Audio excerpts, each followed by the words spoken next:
Bom dia, boa tarde, boa noite, meus irmãos. Aqui é seu irmão Alisson Tonassi, mais uma vez para a gente falar de Espiritismo, Umbanda e Espiritualidade. Hoje nós estamos no livro dos médiuns para umbandistas. Estamos num capítulo sobre a mediunidade nos animais. Antes da gente começar, peço um like, dê o seu joinha, dá um alô lá nos comentários e compartilha para a gente fazer propagar o estudo dentro da nossa religiosidade. Então, vamos começar. A mediunidade nos animais é um assunto que pode ser um pouco polêmico. Alguns vão ter um tipo de pensamento, outros vão ter outro tipo de pensamento. Ninguém está certo, ninguém está errado. Todo mundo, porque a gente não tem aqui cada um são linhas de raciocínio, são pensamentos e filosofias em cima do tema. E é isso que a gente se propõe. Aqui ninguém está criticando nada. Nesse aspecto do tema aqui, que é a mediunidade dos animais, mas vamos colocar segundo a linha de Kardec, segundo as orientações que estão escritas ali no livro dos médiuns, e a gente vai fazer algum comentário em cima disso aí, tá bom? Vamos lá. Vamos primeiro, eu sempre faço umas afirmativas ou umas perguntas e vou falando sobre o tema. Primeiro, os animais não podem ser intermediários nas comunicações. Aí Kardec ele dá um exemplo na época dele tinha pássaros que pegavam pequenas cartas, como se fosse um jogo de tarô, para poder ver a vida da pessoa. Tirava lá, a pessoa pagava, tirava 2, 3 cartas para poder ver a vida da pessoa. E ele diz que aquilo ali é um adestramento do animal e não tem nada a ver com mediunidade, certo? Mesmo que fosse para ver o futuro, tal, aquilo ali era só alguém que treinava o animal.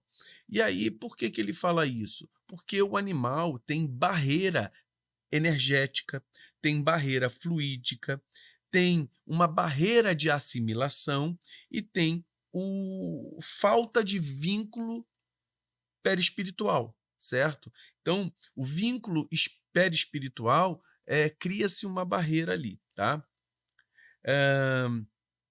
E dentro dessas condições, ele vai continuar no tema aqui no número 2.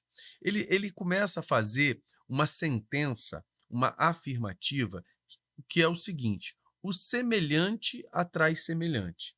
E o semelhante atua com o seu semelhante, certo? Como é que ele caracteriza isso? Ele fala o seguinte, que o ser humano que está do outro lado, ou seja, o espírito, ele se compõe de determinadas características que vão estruturar o seu corpo espiritual, que é chamado de perispírito. E ele fala que o corpo do homem é exatamente igual ao corpo espiritual do perispírito. O corpo espiritual do homem encarnado colado na matéria, a única diferença que tem é o corpo físico. Então, você, tirando o corpo físico, exatamente a mesma coisa. E nessa questão de semelhança, certo? O corpo perispiritual do desencarnado é igual ao corpo perispiritual do encarnado, ele fala que esses corpos espirituais, esse perispírito, é da mesma natureza. E da mesma natureza de assimilação de ideias, natureza magnética e natureza fluídico-etérea. Então, ou seja, a quintessência que faz a composição do corpo espiritual é a mesma, tanto daquele que está colado na matéria, quanto daquele que não está colado na matéria, agregado à matéria. E essa mesma característica cria-se um vínculo energético. E esse vínculo energético, ele é só abafado pelo amortecimento do corpo físico. Ou seja, quando a informação é passada do espírito para o espírito do médium, a informação ela vem purinha. Só que quando ela vai ser canalizada para o corpo físico, ou seja, através da condição da mediunidade, existe um abafamento ali aonde o médium precisa traduzir, coisa que nos animais não ocorre. Aí ele dá continuidade e fala assim: não podemos ir para extremos. Tem gente que pensa que animal não tem alma. E tem pessoas que acham que a alma do animal é igual à alma do ser humano, uma equivalência, uma equiparação da alma animal com o ser humano.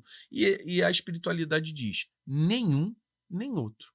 O animal tem a sua individualidade que se propaga no plano espiritual? Sim. A gente chama de princípio inteligente. Esse princípio inteligente ele perdura. Por que Kardec chama de princípio inteligente? Para não dar o mesmo nome do espírito do ser humano. Então, o animal tem espírito? Tem. É a mesma coisa do ser humano? Não. Certo? Aí ele dá continuidade. O ânima, deixa eu ver aqui. Aí ele fala: a característica comportamental do animal é o instinto. Não há livre-arbítrio, certo? Então, quando ele fala das questões lá do ensinamento, é, são essas características que ele fala aqui, ó, de assimilação. Por quê? O animal ele trabalha em cima do instinto. O homem não. O homem tem o seu instinto, que vem da questão animal, mas ele também tem algo que dá transcendência, que dá pensamento contínuo, entendimento de si próprio, ou seja, questões relevantes à transcendência que o animal não pode ter. Então, como um animal pode ser um médium, né? Sabendo que mediunidade é a comunicação, ou seja, um animal, em certos sentidos, ele pode ser impressionado pelo mundo espiritual, mas isso não quer dizer que ele seja médium, no sentido que a palavra quer dizer em si. Aí ele continua aqui, ó. O ânima que habita nos animais não pode se unir, fundir com o ânima do homem. Ou seja, por essas condições que nós estamos falando, o ânima é a alma. A alma não consegue ter liga, não tem vibração para que elas se misturem às energias, certo? Aí ele fala, é um fluxo vibratório diferente.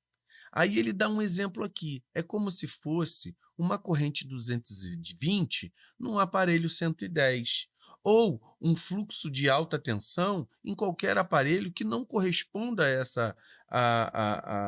essa intensidade de energia. O que vai acontecer ali? O aparelho vai se romper, vai queimar.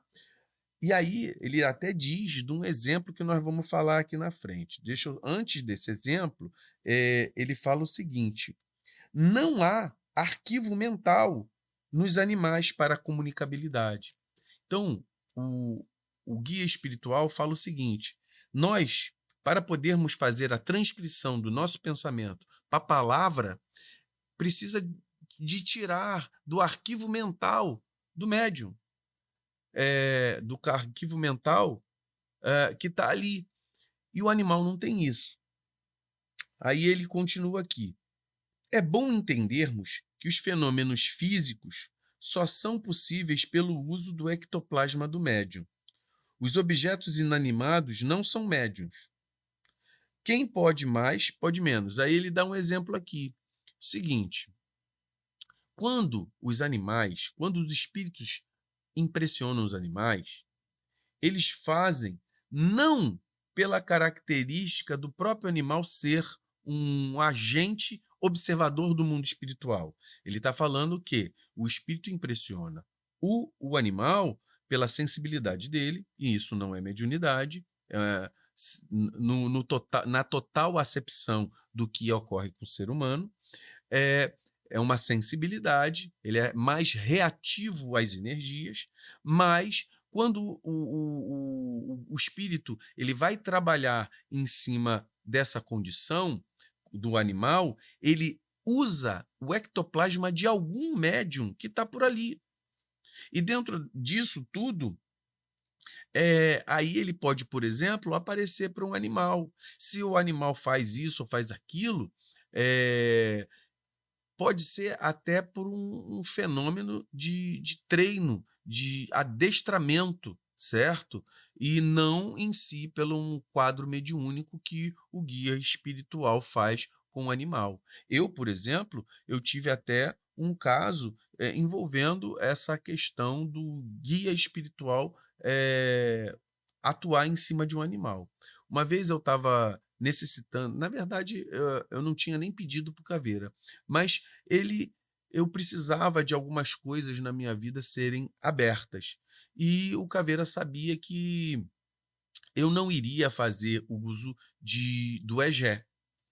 Então, quando eu passo por uma determinada estrada, que é por dentro de algumas fazendas, quando eu vou para Angra, eh, estava chovendo e tinha uma capivara no meio do mato ali. Simplesmente a capivara do nada saiu e foi para frente do meu carro e eu atropelei, não deu tempo de desviar. Depois de um tempo, quando passou esse acontecimento, a primeira reunião que eu tive com o caveira, ele falou: eu precisava da energia do sangue daquele animal para eu poder abrir teus caminhos. Se eu te pedisse para você, você não iria fazer. Então, eu utilizei dessa circunstância para poder te ajudar. E realmente, ele me ajudou naquele momento, certo? Então, isso foi o fato mais próximo. Tem muita gente que fala da questão do gato, da aparições de cachorro, mas são outras circunstâncias, tá? Aí ele fala o seguinte: os espíritos podem tornar-se visíveis aos animais e perceptíveis de forma energética, mas para isso usam o ectoplasma do médium presente. Se querem usar algum animal, o fazem com o ectoplasma de algum médium. É isso que a gente estava falando. Aí Kardec continua. Kardec relata uma experiência de um magnetizador. Naquela época podia-se fazer esse tipo de experiência. Hoje a gente seria uma coisa antiética, mas naquela época a ética permitia. Experimentou magnetizar um cão a ponto de induzir uma mediunidade no cão. O que ocorreu? O cão morreu. O cão parou de comer, em alguns dias o cão morreu. E por conta dessa questão da magnetização, não diferente do que é um reiki, um passe num animalzinho, tá? Isso nós não temos problema nenhum. Quando nós estamos falando dessa experiência de magnetização, é a ponto de induzir os chakras do animal a tentar recepcionar uma informação mediúnica.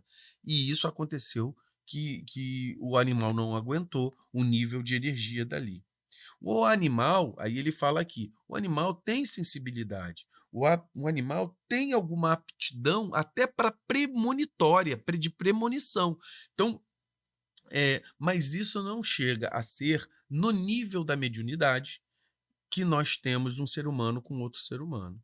Então, deixamos aqui. Eu acho que tem gente que vai falar assim, não, eu acredito que o animal tenha mediunidade sim, mas tudo bem, é uma forma de visão. Eu tô falando aqui o que Kardec comentou e para a gente pensar em cima, tá? Dentro disso. A gente sabe que dentro dos padrões de energia existem tantas coisas na espiritualidade que ainda não são provadas nem comprovadas e vale a pena a gente só raciocinar em cima. Estou colocando os questionamentos que estão escritos no livro dos médiuns. Eu acredito em bastante coisa disso e outras a gente tem que pensar melhor, certo, galera? Então, fiquemos com muita axé e vamos esperar os próximos capítulos para o livro dos médiuns para um bandista. Muito axé, galera.